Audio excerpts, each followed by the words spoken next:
Bonjour à tout le monde. On va attendre en fait juste quelques minutes pour qu'on soit un peu plus nombreux. Et après, on peut commencer les cours. En attendant, je vous invite alors à écrire un petit bonjour sur les chats. Comme ça, je peux être sûr de votre présence. Merci.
Bon, bonjour, c'est que j'ai déjà vu. Et bonjour, c'est que je viens de voir. Je... J'étais en train de régler un problème. Euh, J'espère que vous allez bien, que vous avez passé une bonne semaine. On est presque à la fin de la semaine là. Et en plus, on est presque à la fin de l'année déjà. Donc, ça passe vite, hein. Oh là là. De toute façon, je vous rappelle que nous avons une activité à rendre jusqu'à demain, qui c'est la lettre de motivation. N'oubliez pas de la rendre par la plateforme Eprel. Vous avez jusqu'à demain. Je pense que j'avais une autre chose à dire, mais c'était pas important en fait. Voilà. Donc c'est ça.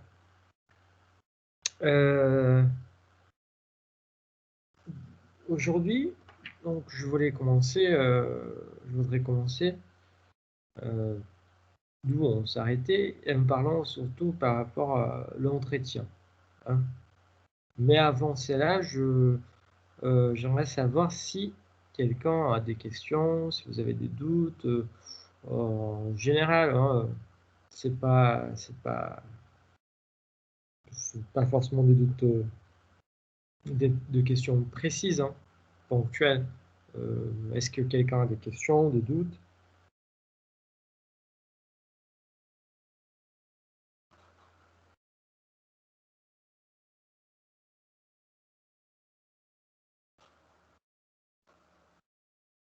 Bon, parfait. Donc, si vous n'avez pas encore fait, je vous invite aussi à écrire un petit bonjour sur les chats, comme ça je peux vérifier votre présence. Si vous avez déjà fait, vous n'avez pas besoin de refaire.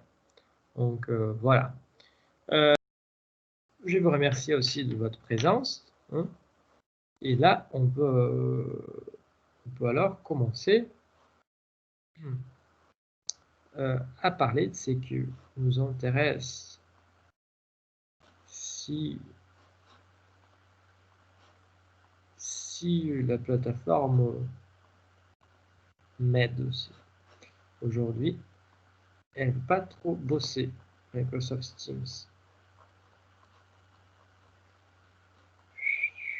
J'essaie de...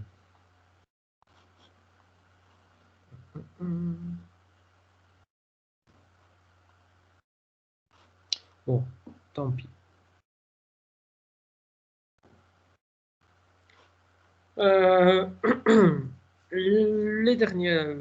Notre dernière rencontre, en fait, nous avons parlé de l'activité de la lettre de motivation. Nous avons aussi commencé à parler de l'entretien d'embauche. D'accord? Si je ne me trompe pas, on est arrêté là. Pourquoi faire ça là? Concernant les instructions pour l'entretien d'étudier l'entreprise. Hein. Donc, on va faire un petit rappel de choses, un récapitulatif des choses. Donc, je vous ai dit que là, on parle, je vais utiliser l'image d'une cellule, parce que l'entretien est représenté vraiment les côtés plus organiques de cette sphère de communication professionnelle. Ça veut dire que tout ce qui concerne la communication professionnelle, de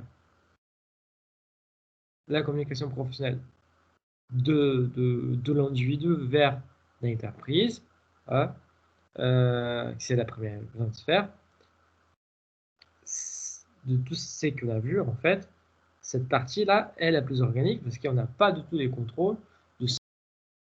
Et surtout parce que là, on parle d'une vraie communication en acte.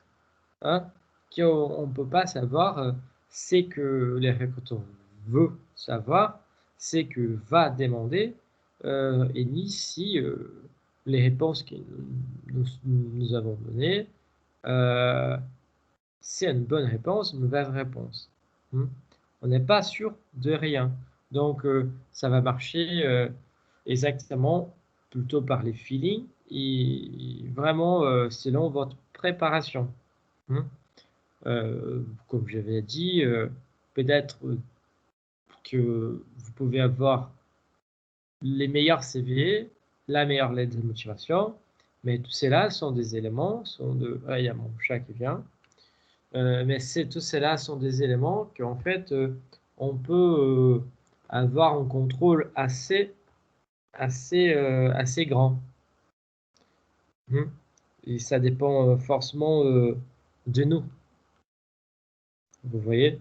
Ça veut dire que nous, on peut exactement choisir ce qu'on met dans les CV, on peut choisir ce qu'on met dans la lettre de motivation, et surtout, on a les temps pour les faire.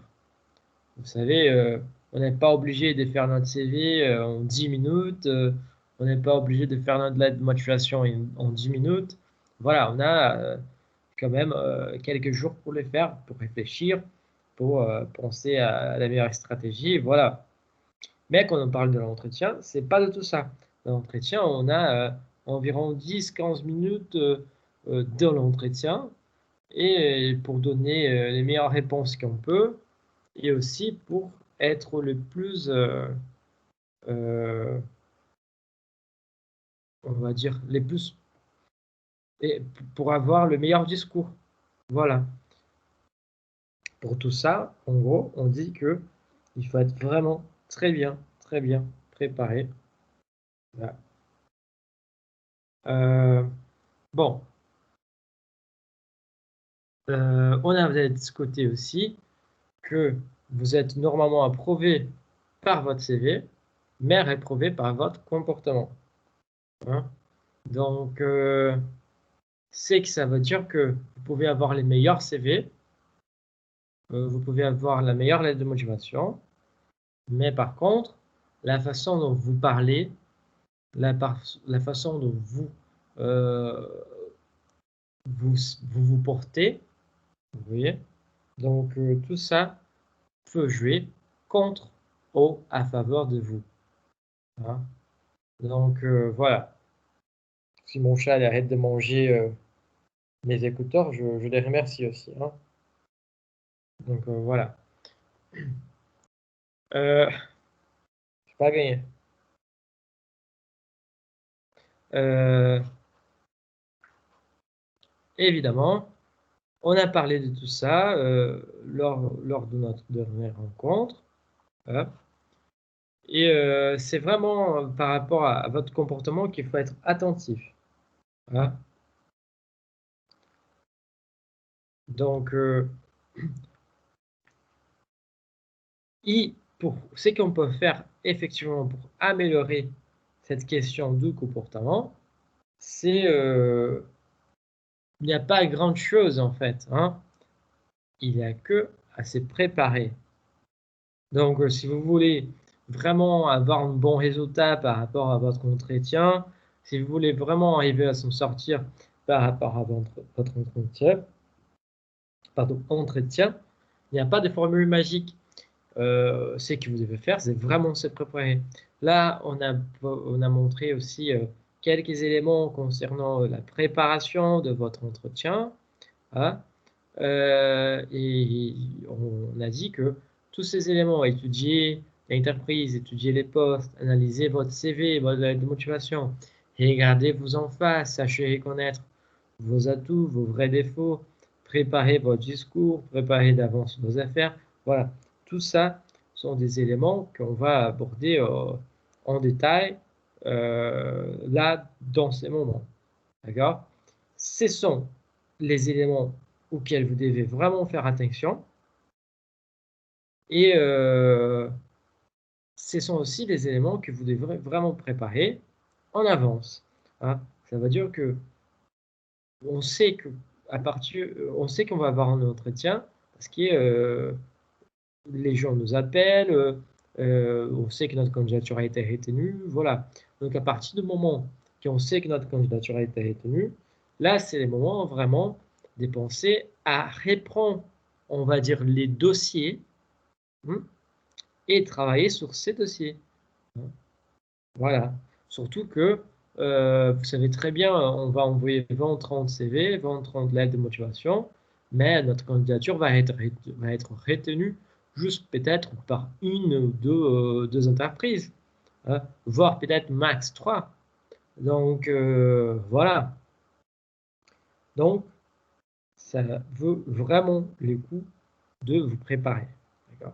Donc, on avait parlé aussi dans ce qui concerne étudier l'entreprise, ça serait intéressant de regrouper les éléments concernant l'entreprise, d'étudier quels produits ou services l'entreprise elle propose, hein, d'étudier aussi quelles sont les nouveautés que l'entreprise va lancer, si elle veut essayer de tenter la chance dans d'autres marchés, ou peut-être même lancer un nouveau produit dans une catégorie qu'elle n'a pas forcément l'habitude de lancer. Voilà. Donc, tout ça, ça peut jouer. Parce que si vous arrivez quand même euh, dans l'entretien, pour l'entretien d'embauche, euh, en sachant articuler toutes ces informations avec vos réponses, ça va montrer exactement que vous avez vous préparé et que surtout vous êtes responsable. Hein. Voilà. Encore une fois, on avait parlé que étudier avec l'entreprise, ça serait important aussi, parce que avec la mission, la vision et les valeurs de l'entreprise, on pourrait faire alors ce mariage hein, euh, entre ces éléments de l'entreprise et nos propres éléments, nos propres valeurs, notre propre vision. Voilà. Donc, c'est tout ça, au-delà de montrer notre motivation, va montrer évidemment que nous avons nous préparer. Hein. Et la préparation, c'est déjà un trait de caractère. Ça dit, en fait, le fait d'avoir qu'on se prépare, il va être déjà évalué. Il va être évidemment remarqué. Hein. Il va être évidemment remarqué. Et ça va compter déjà de points en faveur, hein, à notre faveur. Donc voilà. Là, on a dit pourquoi faire cela, pour savoir où vous mettez les pieds, pour bien sûr connaître mieux l'entreprise, hein, pour arriver à être plus réactif au moment de l'entretien. Hein. Ça va, encore une fois, au-delà de prouver votre motivation, ça va montrer votre préparation. Hein. Et en plus, ça va permettre aussi de préparer votre discours. Surtout, tous les éléments de la, préparation, ils vont servir pour qu'on soit plus tranquille pendant l'entretien. Voilà, donc les buts, on sait que les buts de toute cette préparation, c'est pour que vous soyez à la fin plus tranquille. Vous voyez? Donc voilà. On peut passer alors au nouveau élément qui concerne évidemment l'entretien, au meilleur la préparation pour l'entretien, qui c'est l'effet d'étudier les postes auxquels vous postulez. Hein. Ça, c'est très intéressant parce que on a parlé une fois, et dès les CV, dès qu'on parle du CV et de la lettre de motivation, on revient sur ça. Étudier l'entreprise, étudier les postes, voilà. Ça, c'est très important. Encore une fois, vous avez déjà récolté des informations quand vous avez fait votre CV, quand vous avez fait votre lettre de motivation. Donc, ça, c'est juste reprendre ces informations. Vous voyez? Peut-être aller un peu plus au-delà. Hein, chercher un peu plus. Vous voyez? Parce que maintenant, vous savez que c'est la dernière ligne à franchir pour trouver les postes. Donc, en fonction de cela, je vous conseille quand même de, à partir du moment que vous recevez l'appel de recruteur, qui vous arrivez vraiment à vous engager dans cette recherche. Hein. C'est la dernière ligne à franchir avant le boulot. Voilà. L'avantage, c'est que malgré les faits que au moment de la rédaction de notre lettre de motivation et de la confection de notre CV, ça pourrait avoir un problème avec la propre notion de poste, vous voyez, parce que si c'est une offre, une réponse, une offre d'emploi, sur les moments, on allait savoir quel poste, l'entreprise, tout ça. Hein. Mais si c'était une candidature spontanée, on n'allait pas savoir. Donc voilà, jusqu'au présent. Ça veut dire que l'avantage, c'est que si votre candidature, même qu'elle soit spontanée, hein, elle a été retenue, à partir du moment qu'ils vont vous appeler pour marquer les rendez-vous avec vous, là, c'est le moment de poser une première question.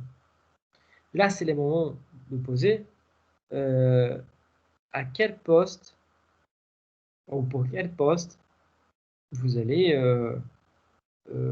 être interviewé, non, pour quel poste vous allez avoir l'entretien.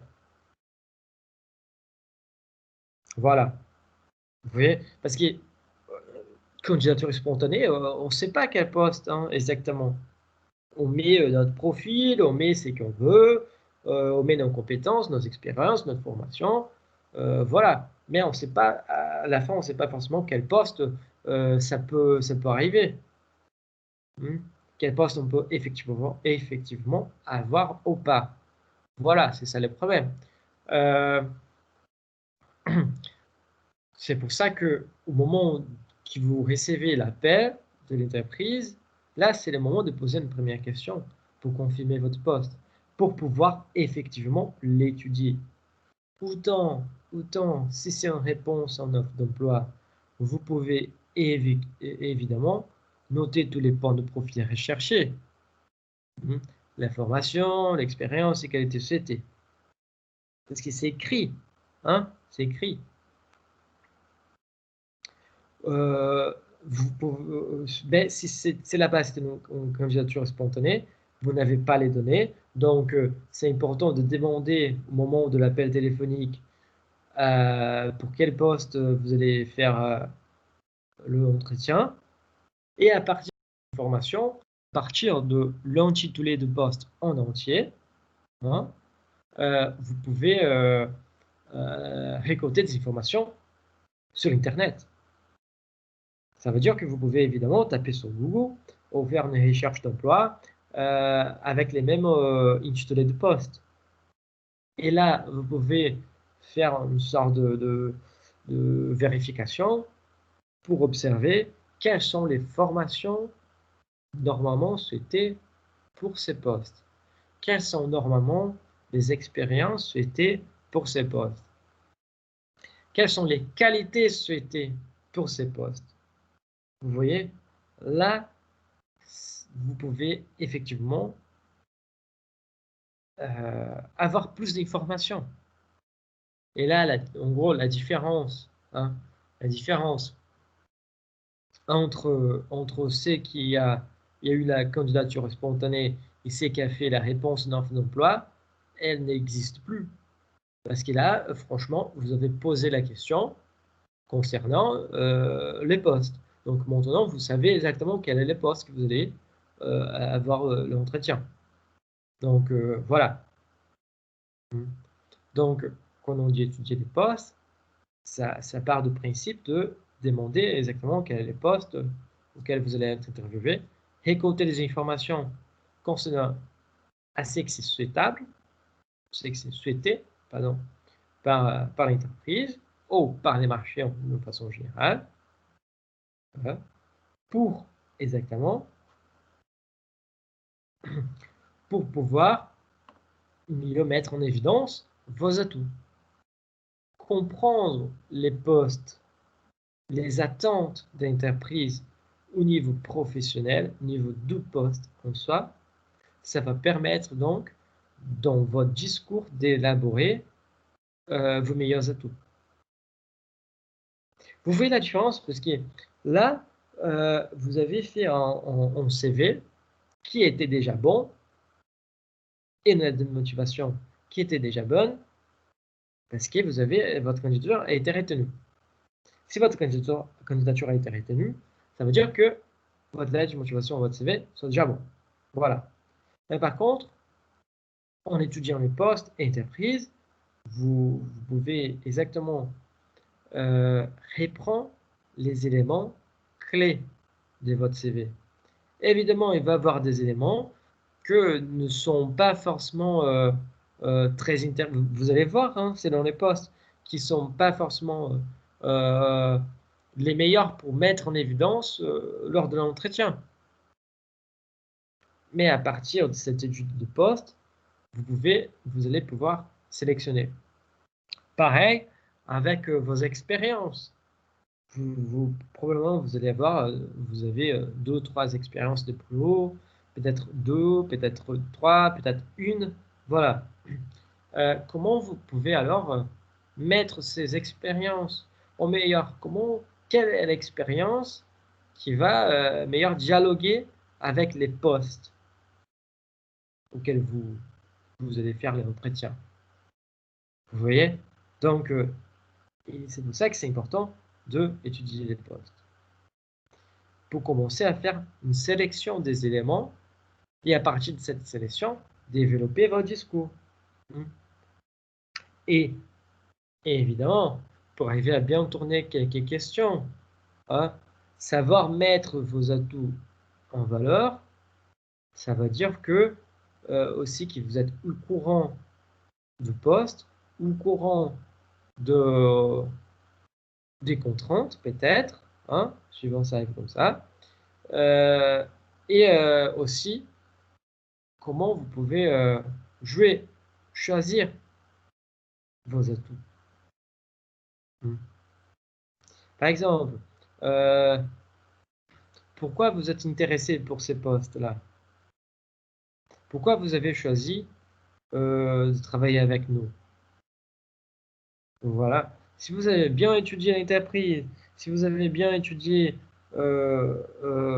les postes, ces genres de questions, va être vraiment facile pour vous de tourner de façon positive. Vous voyez? Donc,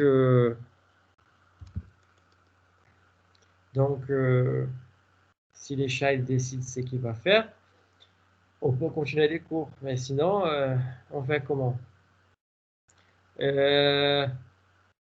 Donc, c'est ça, étudier l'entreprise, étudier le poste, va servir exactement pour préparer votre discours et pour arriver à mettre en atout, en avance, c'est que c'est vraiment essentiel pour tel poste, pour telle entreprise. Encore une fois, vous n'avez pas une journée pour parler avec les recruteurs. Vous avez que quelques minutes, hein, environ 10-15 minutes. Donc, c'est pas beaucoup. Ça fait pas beaucoup.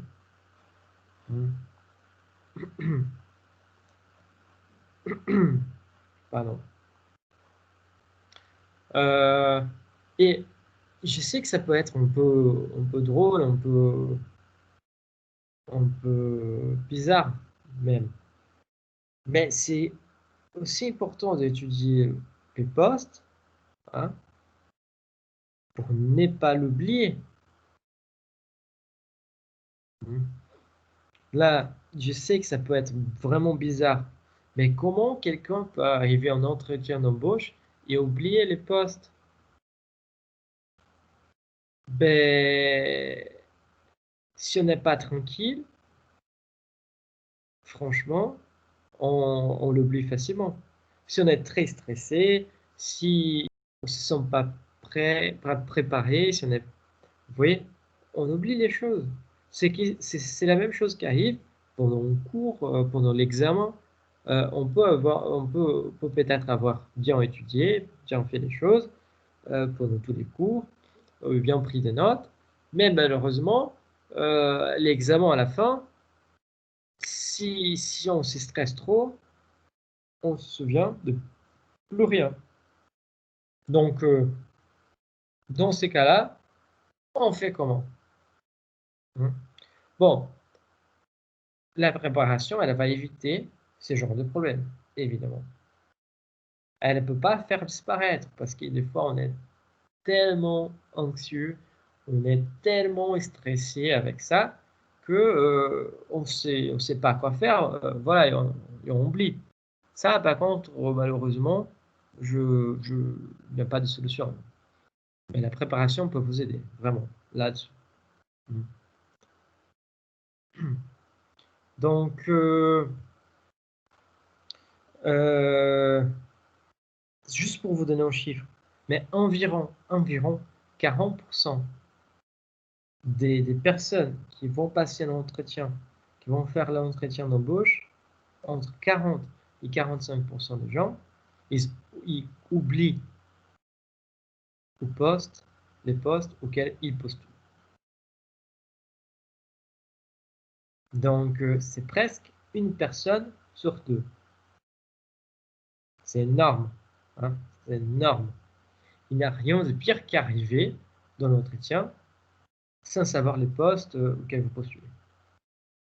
Parce que comment vous pouvez répondre bien une question comme celle-là?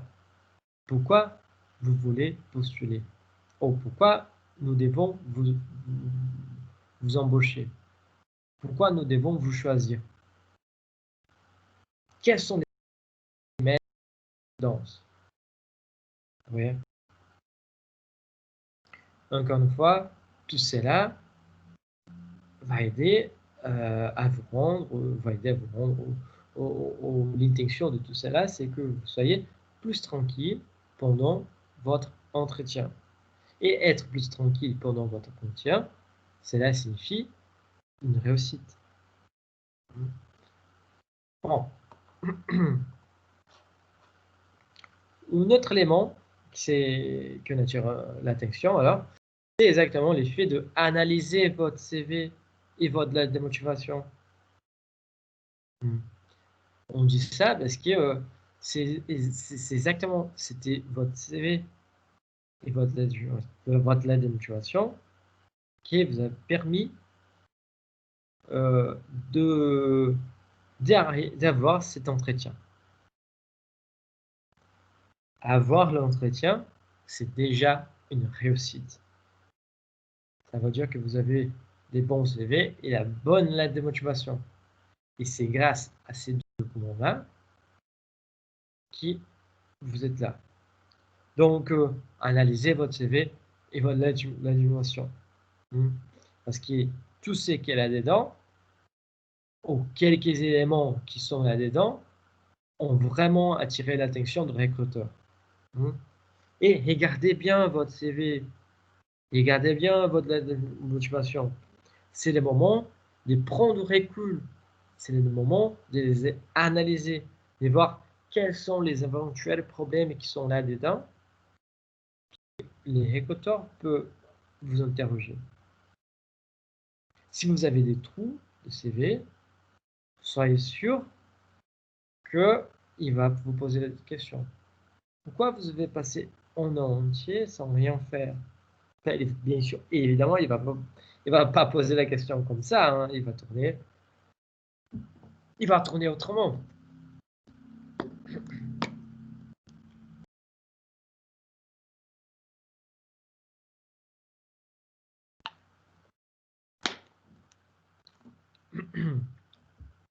Il va tourner autrement, mais elle va venir. S'il y a des incohérences entre votre CV et votre lettre de motivation,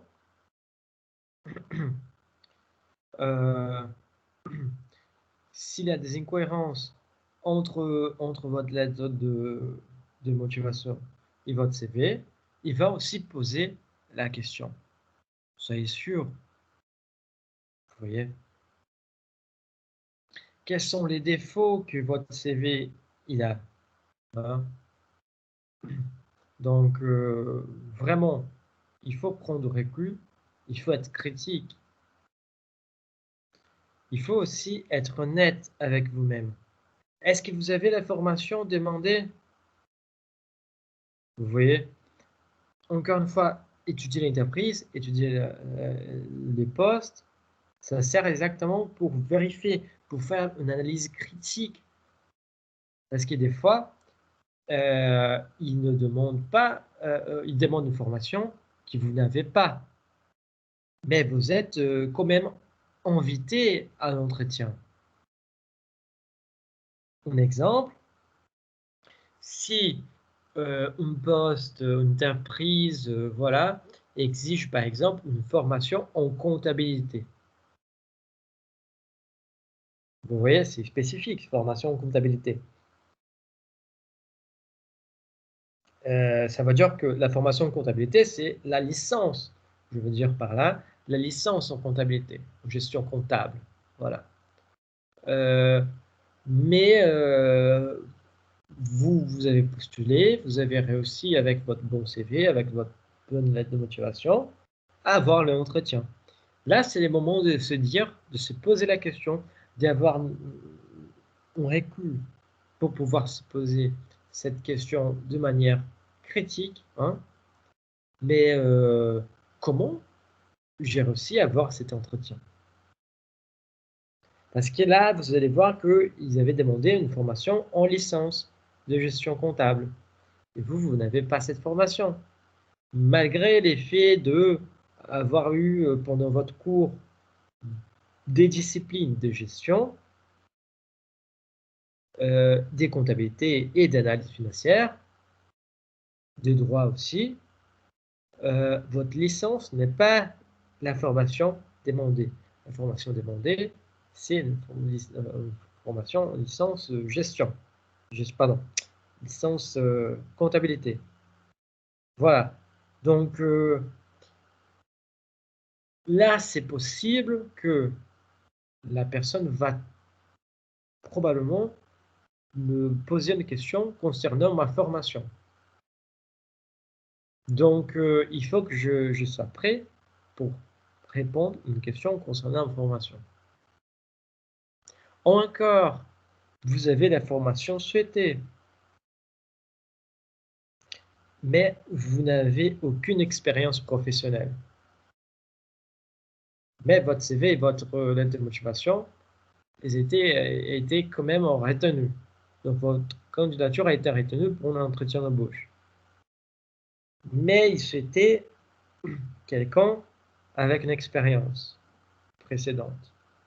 Vous voyez, c'est un défaut que votre CV et votre lettre de motivation ont, en fait, un défaut qu'ils ont, mais que vous pouvez anticiper ces genres de questions, anticiper les problèmes que ça peut vous poser, et avec cela, tourner de façon positive la situation. Parce qu'il n'y a rien de pire qu'arriver dans un entretien et recevoir une remarque comme quoi oh, mais vous savez que dans notre annonce, on a mis qu'on aimerait bien avoir quelqu'un avec une expérience des 2 ans dans les postes. Mais selon votre CV, on a vu que vous n'avez pas cette formation. Du coup, comment vous pensez que vous pouvez rattraper cette expérience ou cette manque d'expérience? Vous voyez? Donc, ça, c'est une question que c'est assez dérangeant si vous n'êtes pas préparé. Vous voyez? Parce que c'est une question qui peut vite pas vous faire peur, mais vous tracassez, vous gênez. Ça va vous mettre contre le mur, il va dire, vous n'avez pas toutes les compétences qu'on a demandé. Mais dites-moi alors, comment vous comptez rattraper ça? Donc voilà, c'est bête, mais ça se passe suivant, comme ça. Là, on a parlé des expériences de formation déjà. Donc, on peut dire pourquoi faire cela, hein, pourquoi analyser votre CV, pourquoi, euh, pourquoi analyser votre lettre de motivation. On a déjà avancé quelques points, mais on passe par là quand même. Hein. On dit souvent que, on vient de dire ça, hein, pour réussir à répondre aux questions pièges par rapport à votre formation, vos expériences et ou vos compétences. Les problèmes de questions pièges, c'est parce qu'ils sont des pièges. Donc, et n'ont pas forcément une bonne réponse, ni une mauvaise réponse. Elles ont tout court une réponse. Mais entre la réponse que vous allez donner et la réponse à cette même question que les autres candidats vont donner, et ils peuvent avoir un écart significatif. Donc, cet écart qui va jouer les postes. Vous voyez? Encore une fois, c'est important de savoir, d'analyser votre CV, analyser votre motivation, pour savoir exactement ce que vous devez souligner. On vient de commenter. S'il demande une expérience professionnelle que vous n'avez pas, mais que vous êtes quand même en train de participer de cet entretien, ça veut dire qu'il y a des choses qui sont intéressantes dans votre formation, dans votre CV, dans votre lettre de motivation. Comment faire pour rattraper ça? Vous voyez? C'est bête, c'est bête. Vous êtes peut-être que vous êtes en train de se dire là, ben, c'est tellement bête, c'est tellement basique. Oui, c'est tellement bête, tellement basique, mais il y a des choses que vous ne faites pas. Parce qu'on se croit toujours prêt. On se croit toujours prêt, mais on n'est pas. On n'est jamais prêt. Voilà. Encore une fois, en sachant les postes, après avoir étudié les postes, après avoir étudié l'entreprise, hein, après avoir analysé votre CV, votre lettre de motivation, ce que vous devez souligner,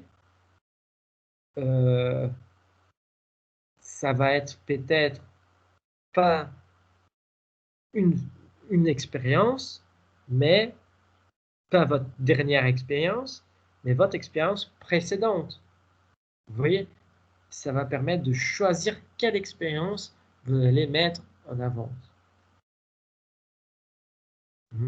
Qu'est-ce que je veux? Sur quoi je veux parler?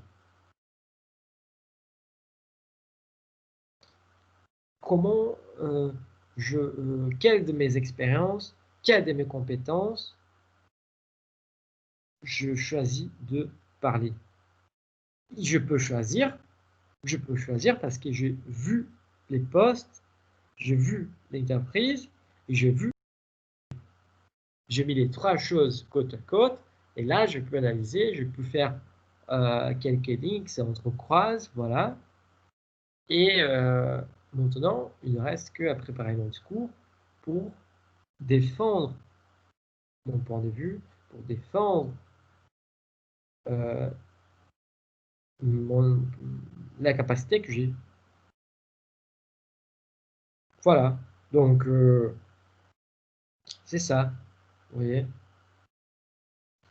Une autre chose, faire cela, va permettre de se rendre vraiment compte de ce que vous pouvez apporter ou pas à l'entreprise selon votre parcours.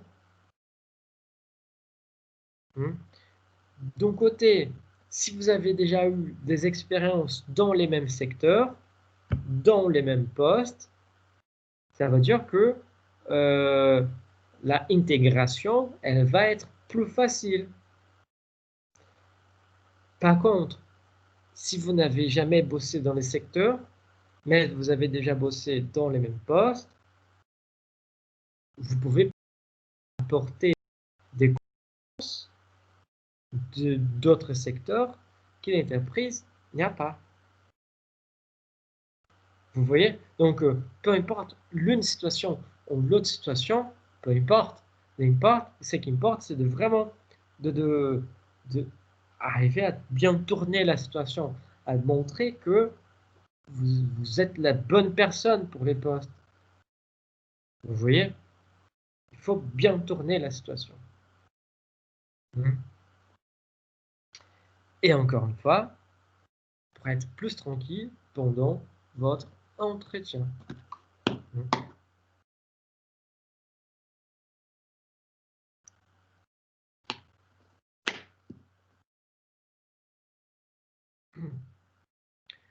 J'avoue que il y a plusieurs types de recruteurs. Il y a le recruteur qui va essayer de vous faire craquer.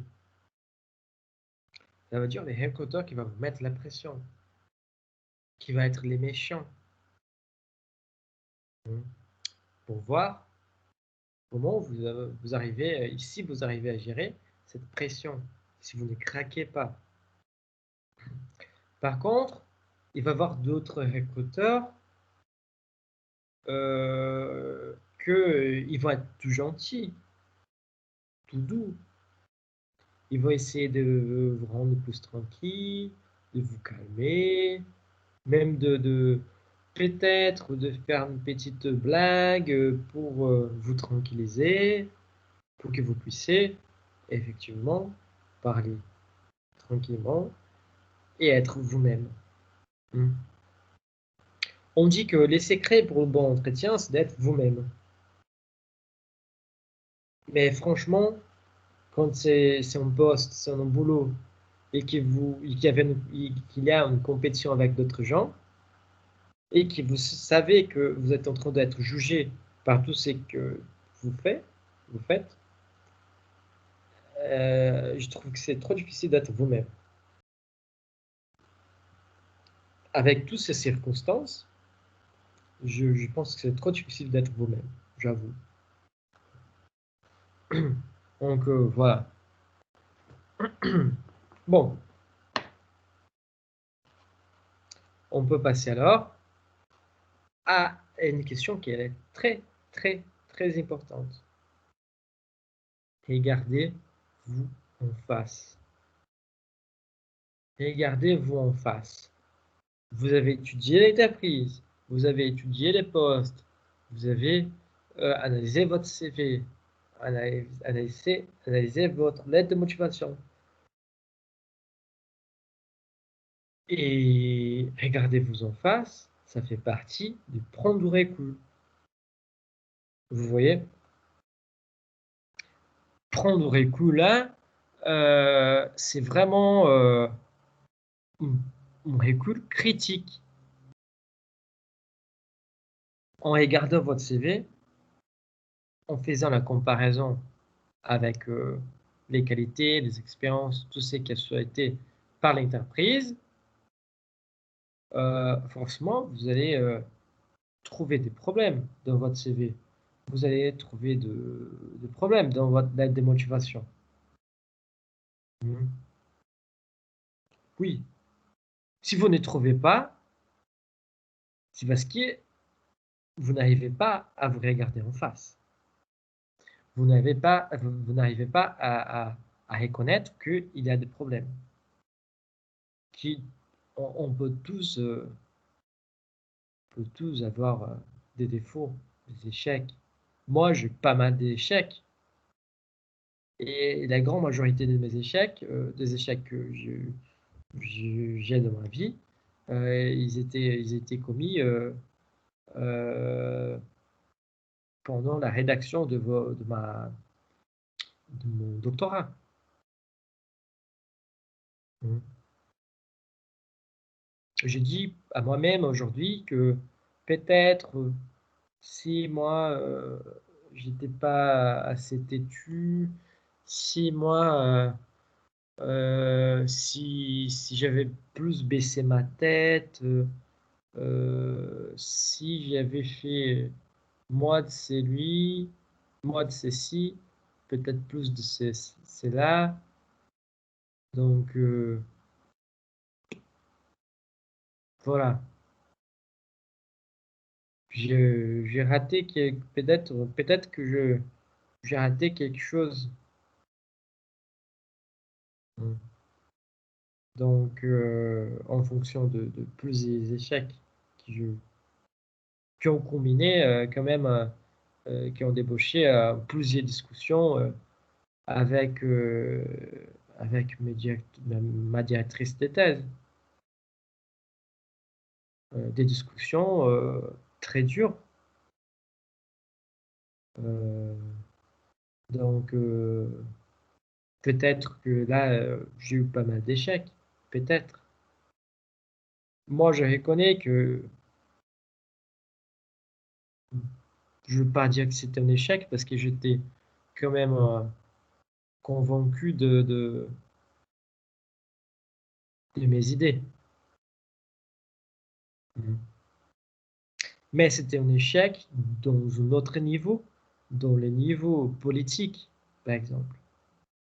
Ça pourrait peut-être m'avoir ouvert des portes qu'aujourd'hui, elles ne sont plus ouvertes parce qu'avec ces genres de discussions, moi, je les ai fermées.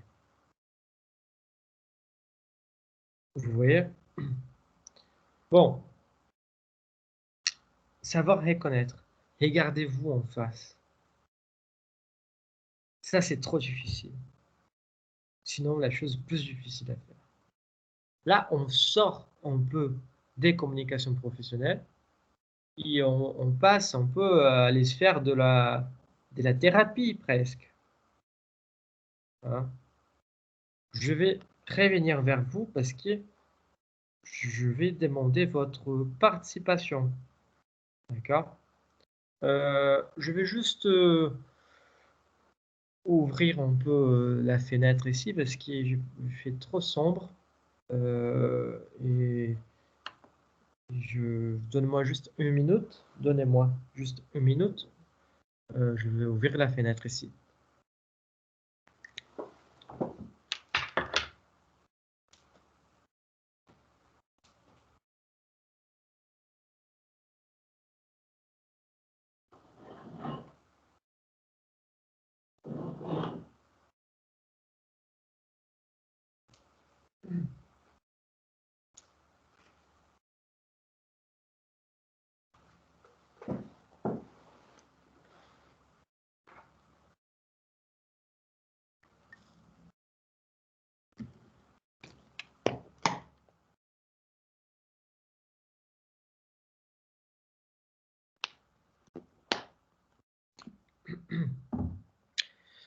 Il faut qu'on profite, autant qu'on a de soleil, hein.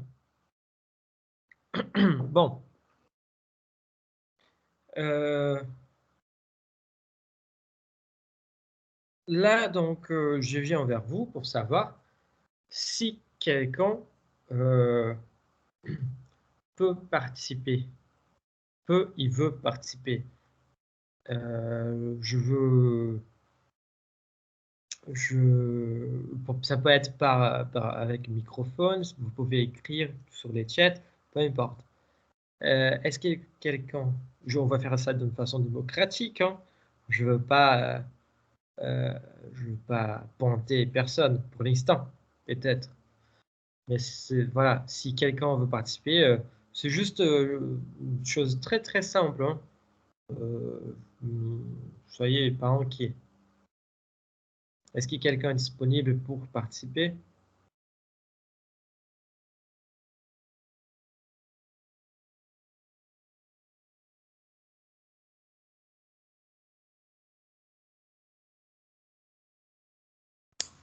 Ouais, moi je veux bien.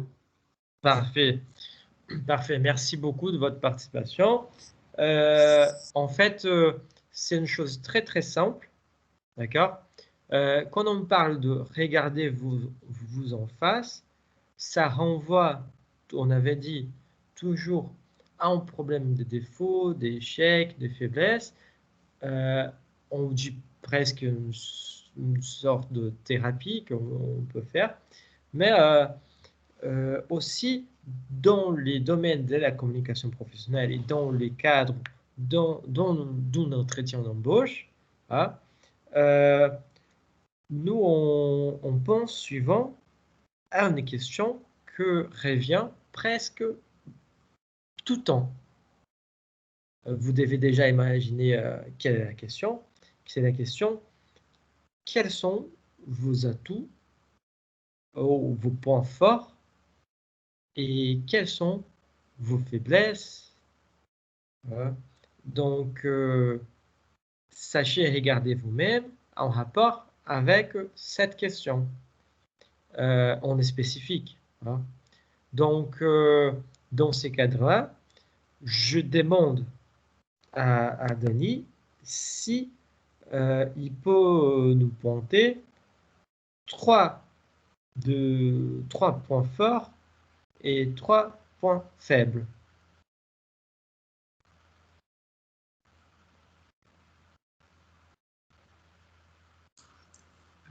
Alors là. Il y a un moment, j'avais fait une liste, tout ça, j'avais en tête, mais là, ça fait longtemps, j'ai plus en tête. Mais point fort, déjà, je pourrais dire. Je sais pas si on peut qualifier ça de point fort, mais j'aurais dit la prise d'initiative, c'est-à-dire que quand tu as des opportunités, voilà, je tente, et si ça passe, ça passe. Sinon, voilà, j'apprendrai de mon erreur, voilà, mais au moins j'aurais tenté. Donc, j'aurais dit ça ouais, en premier point fort. Euh, Voilà, j'ai pas en tête. Quoi d'autre?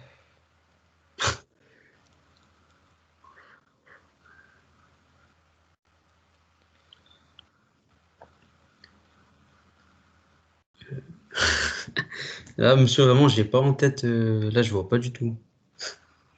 D'accord. Et C'est quoi ça? maintenant, donc, quels sont peut-être vos points faibles? Ouais. Euh, je, je suis très têtu. Mais ça, par exemple, c'est un défaut. Voilà, justement, j'en profite. Est-ce que c'est un défaut qu'il faut vraiment dire? Parce que est-ce que ça peut pas nous éliminer, par exemple, de dire je suis têtu ou... Parce que je pense Ben, qu'il y a des défauts, je pense qu'il faut pas dire. Enfin, ben, selon le métier, après, je sais pas. oui, oui.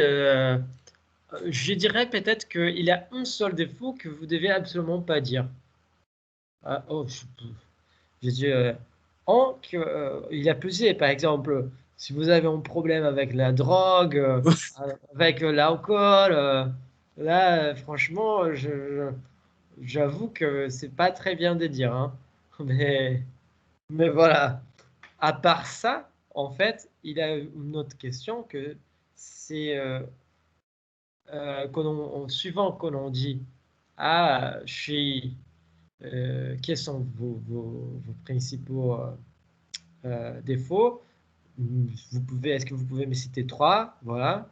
La personne normalement elle va commencer, elle va finir par je suis perfectionniste. Hein. Donc euh, être perfectionniste, c'est pas un vrai défaut. Au contraire, vous voyez, en fait c'est un défaut qui essaye de cacher une qualité. Donc ça sert à rien pour les recruteurs. La personne qui dit ça, elle sait que euh, euh, qui c'est pas vrai. Rarement on retrouve quelqu'un qui est vraiment perfectionniste. Je vais vous donner un exemple de quelqu'un qui était vraiment perfectionniste. Vraiment, mais pour des vrais. J'imagine que vous connaissez tous. Euh, euh, Attendez.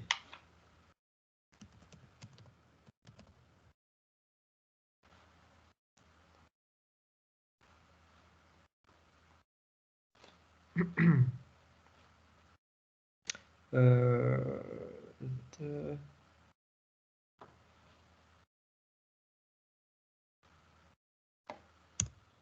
Attendez, attendez.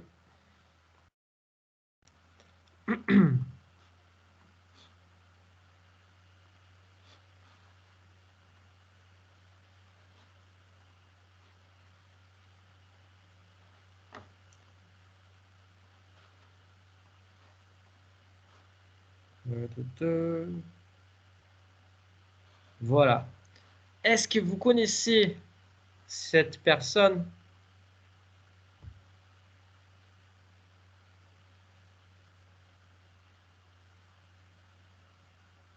Non. Non? Bon, je vais essayer de trouver une autre photo alors. Ça, c'est un dessin, bien sûr, mais je vais essayer de trouver. Quelqu'un connaît cette personne?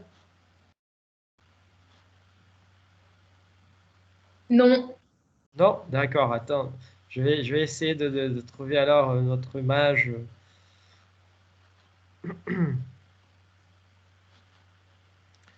Euh, Peut-être plus réaliste, on va dire.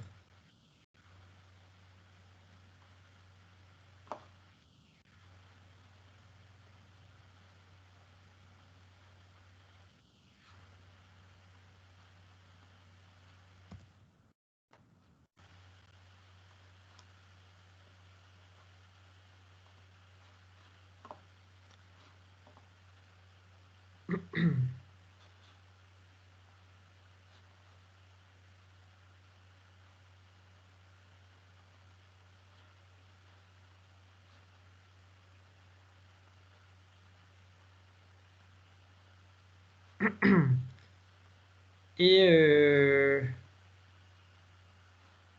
oh là, je dénonçais. Là, j'ai dénoncé, j'ai fait une bêtise. Mais voilà, vous avez bien vu, c'est bien, j'ai fait une bêtise, c'était pour montrer juste là. Mais voilà, vous avez bien vu, c'est en fait Léonard da Vinci. Là, c'est lui dessiné par lui-même. Hein. J'ai raté l'opportunité de faire un jeu avec vous. Oh là là, je m'en veux. Là, c'est un échec, vous voyez, c'est la technologie. Ah, je me suis trompé. Oh là là. Euh, voilà.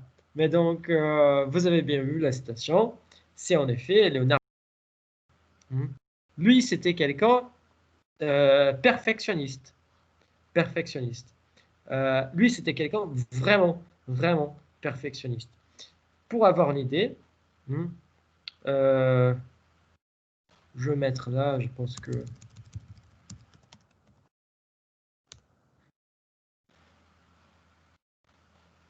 les tableaux. Euh, je sais pas quelle est la bonne qualité.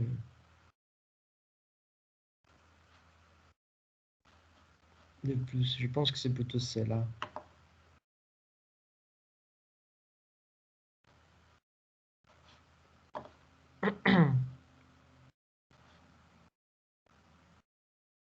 Donc voilà, ces tableaux-là qui est connu de tout le monde, hein, je ne sais pas comment vous dites en français en fait, les derniers repas, je ne sais pas. Euh, mais voilà, donc ces tableaux, il est connu de tout le monde et il n'a jamais été achevé. Donc Mona Lisa aussi, c'est là. C'est là que vous connaissez aussi. Voilà. C'est un tableau qui n'a jamais été fini. Parce que pour lui, rien pourrait être fini. Voilà. Donc, suivant il essayait de faire une petite touche, ajouter une petite lumière pour faire exactement comme si c'était une image réelle, quoi. Hein? Donc, tout cela, en fait, la grande majorité, sinon la totalité des tableaux de Da Vinci ne sont pas finis. Donc, voilà quelqu'un qui est vraiment, qui est un vrai perfectionniste. Donc, quelqu'un qui est vraiment un perfectionniste, il n'arrive à achever rien. Parce que pour lui, c'est pas possible d'arriver au bout de quelque chose. Il y a toujours quelque chose à améliorer. Et autant qu'on ne peut pas l'améliorer jusqu'au bout, la chose ne veut pas être prête et on ne doit pas la rendre. Vous voyez, les problèmes d'être perfectionniste, c'est que on a conscience que les choses sont toujours améliorables, qu'on peut toujours améliorer les choses, mais on les rend quand même. On a fait un CV, on a rendu les CV. On a fait une lettre de motivation, on a rendu la lettre de motivation. C'est parce qu'on pense effectivement, oui, c'est possible d'améliorer, mais moi, je ne suis pas capable pour l'instant, mais c'est assez suffisant pour pouvoir les rendre. Normalement, c'est comme ça qu'on pense. Un vrai perfectionniste comme Da Vinci, il disait, je ne vais jamais rendre, autant que ça ne soit pas fini. Voilà. Donc, c'est ça, c'est un vrai perfectionniste. Hein? Bien sûr, il faut pas aller chercher trop loin, mais voilà. Et en plus, on essaie de cacher toujours une qualité quand on répond à cette question, mais que c'est une fausse qualité. Si honnêtement, aujourd'hui, si quelqu'un répond ça à un recruteur, il sait que c'est pas la vérité. Il sait tout de suite que c'est pas la vérité, que la personne n'est pas en train de jouer la carte de l'honnêteté. Et c'est pour ça que normalement, les recruteurs demandent toujours 3 défauts et 3 points positifs. Parce que la personne, elle ne va pas arriver à tourner en boucle 3 fois, quoi. Voilà. Vous voyez? Donc, la question qui a été posée concernant l'effet d'être têtu, j'avais même noté ici. L'effet d'être têtu, on va commencer par cela. L'effet d'être têtu, c'est en quelque sorte un défaut. Mais encore une fois, c'est pas un problème d'être têtu. Il faut qu'on sait que c'est un problème, c'est que si on est têtu juste parce qu'on est con, ou si on est têtu parce qu'on veut savoir plus, en fait. Vous voyez, il a vraiment une différence. Il y a des gens têtus, par exemple, qui, là, peut-être que je vais m'engager à une chose très, très polémique. Bon, il y a des choses qui sont têtues. Par exemple, au niveau de ne croire pas à que la Terre, elle est ronde.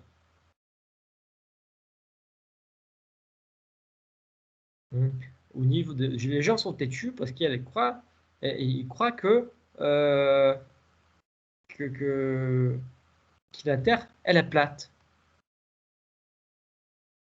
Malgré toutes les explications scientifiques qu'on peut donner. Donc, Ça, c'est un têtu con. Qu'en fait, la personne, elle ne veut pas apprendre quelque chose. Elle ne veut pas savoir quelque chose. Elle veut juste avoir son point de vue justifié et il prend son point de vue comme quelque chose de direct, sans explication. Hein. C'est très drôle, c'est très cool. C'est très cool parce que l'exemple qu'on prend, que j'utilise par exemple de la Terre plate, je ne sais pas si quelqu'un ici croit à cette histoire de la Terre plate, hein, mais j'adore regarder les vidéos sur YouTube d'une chaîne de physiciens qui ils essayent de convaincre les gens qui croient à, à cette théorie de la Terre plate. Et suivant, ils sont tous profs des universités avec des doctorats, des post-doctorats. Voilà, ils sont de vrais chercheurs de physique. Hein. Donc, voilà. Et donc, suivant les gens de la Terre plate, qui croient à les terraplanistes, je ne sais pas, terreplatistes, je ne sais pas comment dire, euh, ils posent vraiment de vraies questions scientifiques. Vous voyez, en fait, les questions qu'ils posent, les doutes qu'ils colloquent, qu'ils mettent en place, sont des questions scientifiques. Le problème, c'est que s'il y a une réponse scientifique, il va pas non croire. Il va pas croire. Attends. Il va pas croire à la réponse scientifique. Écoute, si moi je te donne une réponse scientifique, mais vous ne voulez pas la prendre, là vous êtes têtu et con. Vous voyez? Par contre, si après avoir étudié, après avoir trouvé une réponse scientifique capable de éliminer les questions, on est capable de changer notre avis, là on est têtu, mais on est têtu parce que on attend d'apprendre quelque chose avec ça. Voilà, donc reconnaître, regarder, je ne sais pas si je réponds un peu là à votre question, Denis, mais c'est là, regardez vous en face, c'est extrêmement nécessaire pour savoir reconnaître nos défauts et en plus savoir reconnaître les tourner de façon positive. Donc, être têtu, c'est pour ça que j'ai dit que, à part des problèmes avec la drogue, l'alcool et on va dire avec avec l'histoire d'être perfectionniste, hein, à part ça, honnêtement, tous les problèmes, tous les autres défauts, ils sont capables d'être tournés d'une façon positive. Vous voyez? Donc, je viens de donner 2 exemples de comment tourner l'effet d'être têtu de façon négative et comment tourner l'effet d'être têtu d'une façon positive. Vous voyez? Donc, il n'y a pas de défaut que ne mérite pas d'être dit. Mais comment ça peut vous impliquer dans l'organisation, dans l'entreprise? Comment ça peut vous aider en fait? Être têtu, c'est intéressant. Mais il y a une grande différence entre être con et être têtu. Vous voyez, c'est ça l'astuce là. Je suis têtu, mais dès que quelqu'un me dit quelque chose, il va me prouver, il m'explique et tout ça, là, je suis capable de changer d'avis. Là, je suis capable de regarder autrement. Donc, plus d'informations j'ai sur un sujet, plus vite je veux être susceptible de changer mon avis. Donc, on est têtu, on n'est pas têtu là. Hein? En fait, ça se trouve qu'on a juste un manque d'informations. Vous voyez? Donc, c'est ça, c'est vraiment l'histoire de bien tourner. Regardez-vous en face. Là, je vais répondre. Merci de votre participation, Denis. J'espère avoir répondu à votre question. Sinon, on peut discuter tout à l'heure. Bon. Là, quand on parle de regarder-vous en face, reconnaître vos faiblesses pour les postes souhaités, reconnaître vos défauts et vos échecs, c'est pas forcément, ça ne veut pas forcément dire que parler de nos défauts, c'est vraiment négatif. Au contraire, ça veut dire que parler de nos défauts, parler de nos défauts, c'est déjà savoir les reconnaître. Et savoir les reconnaître, c'est déjà un premier pas pour arriver à les contrôler. Moi, je suis quelqu'un que j'ai pas trop la patience. J'ai quand même beaucoup de patience, je pense, mais je m'énerve assez facilement avec des cons, par exemple. Donc, je pourrais bien dire que m'énerver, je pourrais bien dire que, par exemple, qui j'ai un trait de caractère comme défaut de m'énerver assez facilement.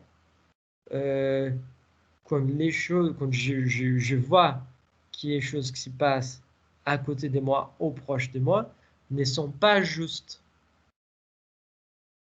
Vous voyez?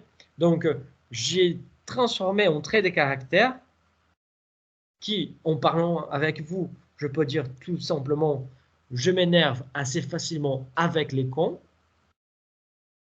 J'ai transformé ma phrase d'une façon positive en disant que je m'énerve assez facilement quand je reconnais que il y a des choses à côté de moi qui se passent qui ne sont pas justes ou que ne devraient pas se passer. Quand je vois des inégalités sociales, quand je vois des abus, quand je vois manque de respect envers d'autres personnes et tout ça, là je m'énerve assez facilement, par exemple. Donc, vous voyez, mon trait de caractère est devenu quelque chose qui a un défaut de s'énerver assez facilement, techniquement, si on défaut, pardon, est devenu quelque chose de positif, ce qui est devenu quelque chose a un rapport avec la, les bons sens, les sens éthiques et moraux des choses. Vous voyez?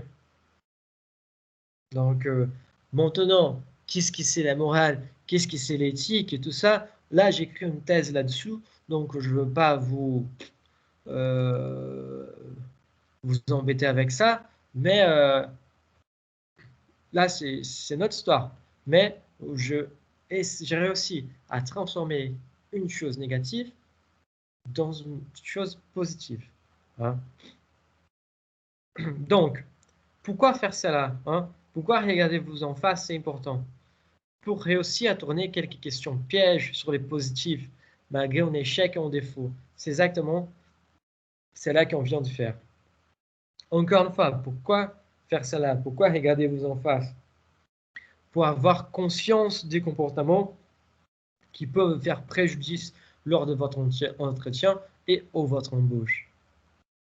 Ah, mais être têtu, est-ce que ça, ce n'est pas un problème? Voilà, un vrai problème. Ou s'énerver facilement, est-ce que ça peut peut-être poser des problèmes au niveau de l'emploi? Ça dépend. Ça dépend. Si je vois que les gens font des choses qu'ils ne devraient pas faire, là, je m'énervais. Mais si tout le monde fait des choses qui, normalement, je m'en bats les couilles, quoi. Vous voyez? C'est ça. Donc, comment tourner les questions? Et évidemment, ces genres de questions va être posées. Ça, c'est sûr. Ça, c'est une certitude. Hein. Et pour être plus tranquille pendant votre entretien, ça, je n'ai besoin même plus de parler, parce que franchement, on vient de poser, quand j'ai posé la question à Dany, bien sûr, évidemment, il n'était pas prêt. Donc, la prise d'initiative, c'est effectivement un point positif, c'est un point fort, vous voyez, et être têtu, c'est évidemment un point négatif, un défaut, mais je demandais 3, il m'a donné un de chaque. Donc, il ne savait pas, il n'avait pas une réponse tout de suite. Et là, encore une fois, merci Dany, parce que là, on voit si il savait déjà la question que j'allais poser, il aurait le temps de réfléchir, d'imaginer, comme il avait dit tout à l'heure. Ah non, j'avais fait une liste et tout ça. Oui, mais voilà, c'était exactement ça que je voulais pas. Vous voyez? Donc, c'est quelqu'un qui s'est lancé comme ça pour montrer l'importance en fait de la préparation. Et vous, avec votre liste, en fait, ça montre exactement l'importance de la préparation. Vous voyez? Donc, voilà. Bon, les prochains pas, alors, c'est de préparer votre discours. Les problèmes de dire de préparer votre discours, c'est que cela n'est pas forcément évident. Parce qu'évidemment, on ne sait pas comment l'entretien va être conduit, on ne sait pas quelles questions le recruteur va nous poser, on ne sait pas, on n'a pas les contrôles. Hein. Par contre, ce qu'on peut essayer de faire, c'est d'organiser les éléments précédents dans un discours simple, concis. Vous voyez? Donc, savoir, hein, savoir de ce que je veux parler ou ce que je dois mettre l'accent pendant l'entretien, c'est déjà préparer les discours, avoir les discours préparés. Voilà. Donc, exercez-vous à parler de façon fluide, ni trop vite, ni trop lentement. Hein. Avoir un rythme, ça c'est très important. Et en plus, rythme naturel, il ne faut pas qu'il soit mécanique, parce que sinon on voit que vous, évidemment, vous avez vous préparé, mais que vous répond d'une façon mécanique, pas naturelle, comme c'est pas vous-même là, vous voyez. Donc c'est ça, c'est très important. Bon, c'est intéressant de vous enregistrer aussi pour vous écouter, pour voir les rythmes, s'il est fluide. Hein. Pour préparer vos discours, il va falloir effectivement reprendre votre CV, hein. Exercez-vous à parler de chacune de vos expériences. Essayez de prendre une expérience professionnelle. Essayez de parler de cette expérience. Essayez de parler sur tout ce que cette expérience a permis de vous développer. Vous voyez, là, vous commencez à parler de votre expérience, de tirer ce qui est positif de chaque expérience. Et vous allez faire avec toutes les expériences. Hein? Parce que comme ça, en faisant ça, en fait, vous allez réussir à meilleur comprendre quelle est l'expérience que vous devez mettre en avant au moment de votre entretien. Ça, parce que les recruteurs demandent en fait, souvent de préciser une telle expérience en une autre expérience, parce que ce sont des expériences qui soit sont trop différentes des compétences demandées, soit sont très importantes pour les postes auxquels vous postulez. Vous voyez? Encore une fois, si possible, enregistrez votre discours pour évaluer votre discours et en plus votre posture. Hein. Ça, c'est très important. Parce que là, franchement, si on va être assis pendant l'entretien, mais comment vous vous portez? Est-ce que vous êtes bien droite? Est-ce que vous êtes un peu penché à gauche, à droite? Est-ce que vous êtes un peu courbe comme ça? Je ne sais pas. Euh, moi, des fois, suivant quand même, hein, quand je donne des cours, moi, j'essaie de me redresser aussi quand je me rends compte que ma posture, c'est une mauvaise posture. Oui, encore une fois, la bonne posture, ça vous laisse plus détendu, libre. C'est vous-même. Vous voyez? Bon, la semaine prochaine, alors, on continue avec préparer vos discours. D'accord? Euh, on va reprendre de regarder vous en face. Après, on commence à préparer votre discours. Parce que là, c'est déjà 16h57.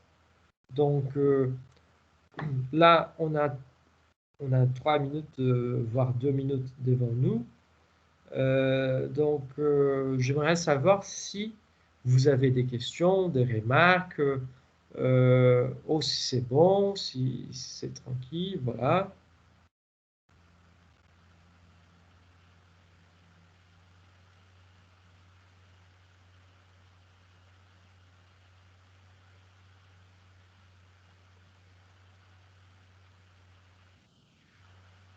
Bon, merci Sabrina, merci de m'avoir répondu. Merci Manel aussi, merci Léa. Bon, dans ces cas-là, merci Dani. Dans ces cas-là, j'ai juste à vous remercier de votre présence et euh,